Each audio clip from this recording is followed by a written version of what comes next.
गजाननं भूतगणादिसेवितं कपित्थजम्बूफलचारुभक्षणम् उमासुतं शोकविनाशकारकं नमामि विघ्नेश्वरपादपङ्कजम्।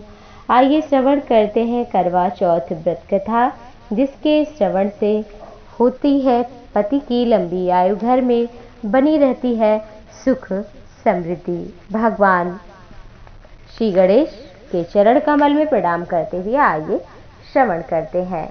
एक बार की बात है, सूत जी से शौनक आदि ऋषि पूछते हैं कि कोई ऐसा व्रत बताइए जिससे पति की लंबी आयु हो, नारियां वैधव्य का दुख ना भोगे। यही प्रश्न जब अर्जुन गए थे तपस्या करने, तब भगवान श्री कृष्ण से पूछा था द्रौपदी मैया ने कि कैसे हमारे पति का संकट खत्म हो और उनकी लंबी आयु हो। तो भगवान शंकर ने कहा था कि यही प्रश्न माता पार्वती ने भगवान श्री कृष्ण ने कहा शंकर जी से, पार्वती माता ने भी यही प्रश्न किया था। एक बहुत ही सुंदर नगरी थी रमणीक, जो शुक्र प्रस्थपुर आज दिल्ली के नाम से जाना जाता। वहाँ एक ब्राह्मण रहता था जिसका नाम रमेश शर्मा था। उसकी पत्नी का नाम लीलावती और सुंदर पराक्रमी 7 पुत्र और एक सुंदर कन्या जिसका नाम था वीरवती। बड़ी ही सुंदर थी। जब विवाह के योग्य हुई तो उसका अच्छे ब्राह्मण विद्वान के साथ में विवाह कर दिया। और वो जब कार्तिक कृष्ण चतुर्थी का समय आया तो उसने व्रत किया। कार्तिक कृष्ण चतुर्थी के दिन व्रत उपवास कर सायंकाल में स्नान किया। भक्ति भाव से सबने वट वृक्ष का चित्र बनाकर उसके नीचे सभी देवी देवताओं का चित्र इत्यादि से युक्त किया। दीपक से युक्त 10 करवा गेहूँ पिसान, गुड़ के बने पकवान, भोजन पदार्थ आदि से, और फिर पूजा किया, चंद्रोदय की प्रतीक्षा की। जब इसी बीच में वीरवती भूख प्यास से पीड़ित होकर मूर्छित होकर पृथ्वी पर गिर पड़ी तो घर वाले सब रुदन करने लगे। वीरवती का मुंह धोकर पंखा से हवा करके ढांढस बंधाने लगे। चंद्रमा उदय होने वाला है। उसका एक भाई चिंता युक्त होकर के बड़े वृक्ष पर चढ़ गया और बहन के प्रेम में दुखी होकर जलती लुहारी लेकर चंद्रमा के उदय होने का बहाना करके दिखा दिया और बहन ने फिर अर्घ देकर भोजन कर लिया। व्रत तो टूट गया। इससे पति की मृत्यु हो गई। करवा माता नाराज हो गई, गणेश भगवान नाराज हो गए। वीरवती ने जब जाना मेरा पति नहीं है तो बड़ा दुख हुआ।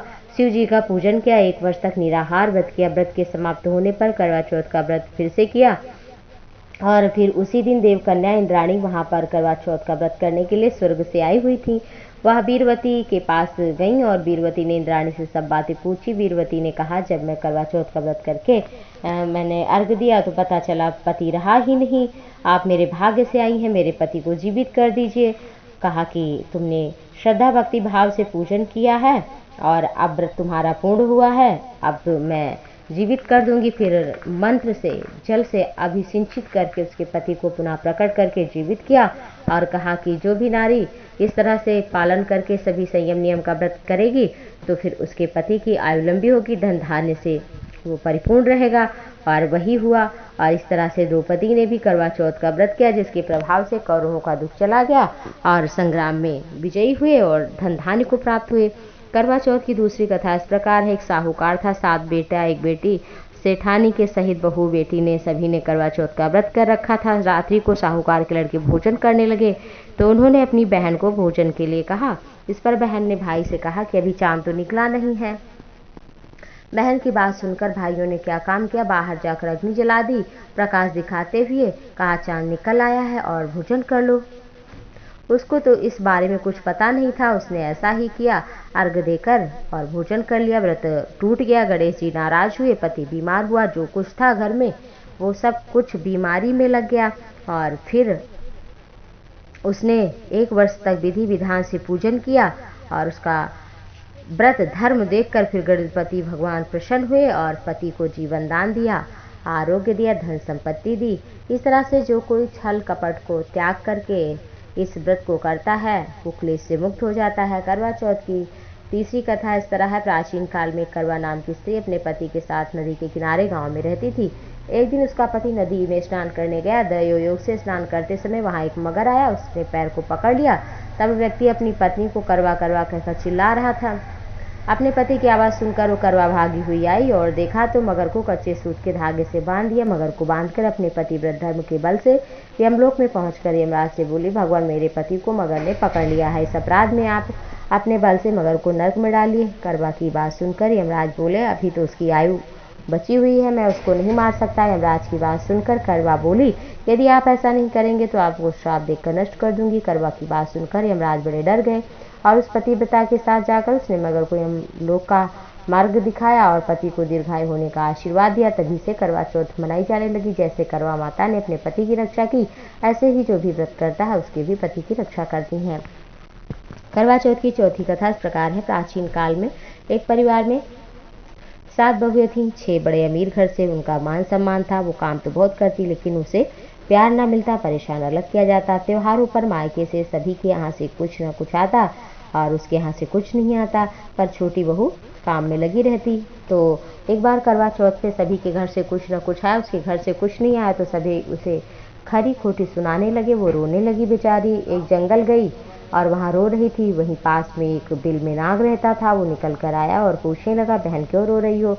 उसने सब बात बता दी तो उसको बड़ी दया आई। नाग ने कहा, बहन तुम घर चलो, मैं भी करवा लेकर आता हूँ। थोड़ी देर बाद नाग बहुत सा सामान लेकर उसके घर गया। इतना सामान आदि देखकर सब खुश हो गए। सास ने कहा, छोटी बहू तुम जाओ कुछ दिन मायके में रह आओ भाई के यहाँ। कहा हाँ हाँ। वो लेकर के गया। नाग देवता महल में रह रहा था और कहा बहन से, जब तक मन करे तब तक तुम यहाँ रहो, लेकिन सामने की नांद जो है इसको कभी मत खोलना।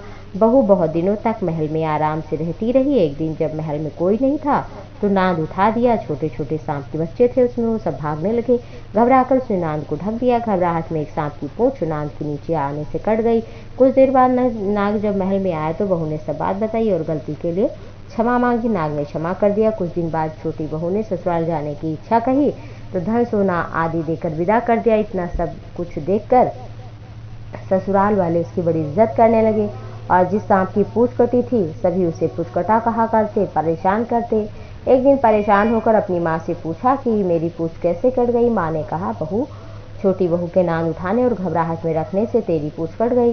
सांप बोला, मैं बदला लूंगा। माँ ने बहुत समझाया, वो ना माना। एक दिन मौका पाकर छोटी बहू के घर में घुस गया और काटने के सोचने लगा। तभी उसे बहस करने की अंदर से आवाज़ सुनाई देने लगी। छोटी बहू कसम खा रही थी, अपने सास से बोल रही थी, मैंने माँ जी ऐसा कुछ नहीं किया, कसम खा लेती हूँ, छोटे पूछ कटे भाई से प्यारा मुझे इस दुनिया में कोई नहीं है, उसी की कसम खाकर कहती हूँ। ऐसा सुनकर वो लौट गया। सोचा कि मेरी इतनी प्यारी बहन मुझे इतना प्यार करती हुई है, मैं उसे काटने आया था। पछताता हुआ चला गया और तब से फिर उसे पता चला तो हर वर्ष वो चौथ के दिन करवा लेकर जाता और बड़े प्यार से वो करवा का व्रत करती। इस तरह से उसका घर में मान सम्मान बढ़ गया, सुख समृद्धि धन धान्य की वृद्धि हुई। इस तरह से करवा चौथ का व्रत की कथा पूर्ण हुई। बिना व्रत कथा श्रवण किए व्रत पूरा नहीं माना जाता है। इस दिन कुछ नियम है, उनका पालन जरूर करना चाहिए। भूल करके भी इन कार्यों को नहीं करना चाहिए।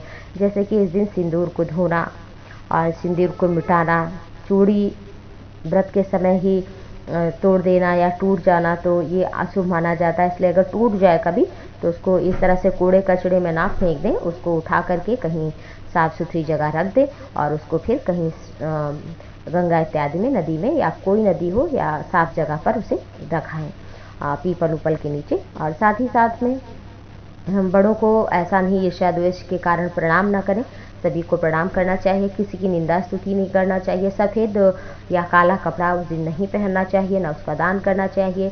सफ़ेद वस्तुओं का भी दान नहीं करना चाहिए, जैसे कि दही है, चीनी है, चावल है, इसका भी दान अच्छा नहीं माना जाता है। इस दिन सुहागिन को कुछ ना कुछ पूजा के बाद ज़रूर दान करना चाहिए, इससे पति की लंबी आयु होती है। इस दिन सास ससुर को ज़रूर प्रणाम करना चाहिए, उनकी सेवा करना चाहिए, सबका आशीर्वाद लेना चाहिए। इस दिन मांसाहार, लहसुन, प्याज इत्यादि बिल्कुल नहीं ग्रहण करना चाहिए। सात्विक आहार ग्रहण करना चाहिए। इस दिन धूप दीप नैवेद्य भगवान को भोग भी लगाना चाहिए। दिन में सतियों की कथा सुनना चाहिए और भगवान के नाम का जप करना चाहिए। इससे माता करवा, भगवान गणपति, भगवान श्री हरिहर, माता गौरी प्रसन्न होती हैं, अन्न पुत्र धन देती हैं, कामना की पूर्ति करती हैं। और करवा चौथ का व्रत जो भी करती हैं महिलाएं, उनको ज़रूर इन सब चीज़ों का पालन करना चाहिए। इस व्रत को करने से, सुनने से कामनाएं ज़रूर पूरी होती हैं। हर नारी की इच्छा यही रहती है कि हमारे पति की लंबी आयु हो, तो इन नियमों का जरूर पालन करें। इस दिन पति जो भी कहे उसे करें। प्रेम इत्यादि भी पूजा के पश्चात जैसे भी पति की इच्छा हो वो उसकी इच्छा को पूर्ण करे। नारी का परम धर्म है कि अपने पति की इच्छा को पूर्ण करना, पूजा के पश्चात उसकी सभी कामनाओं की पूर्ति करना चाहिए। तो आप सभी और पति को भी चाहिए पत्नी को प्रेम दे, सम्मान दे, उसे छोटा बड़ा जो भी हो कुछ ना कुछ तोहफा जरूर दे। नारी की शोभा पति के बिना बिल्कुल नहीं है और पति की भी शोभा पत्नी के बिना बिल्कुल नहीं है। जैसे वृक्ष हरियाली के बिना शोभा नहीं पाते, जैसे नदी जल के बिना नहीं शोभा को प्राप्त होता, जैसे शरीर प्राण के बिना शोभा को नहीं प्राप्त होता, ऐसे ही पति पत्नी के बिना जीवन शोभा को नहीं प्राप्त होता। आप सभी पर गणपति की कृपा बनी रहे। माँ करवा की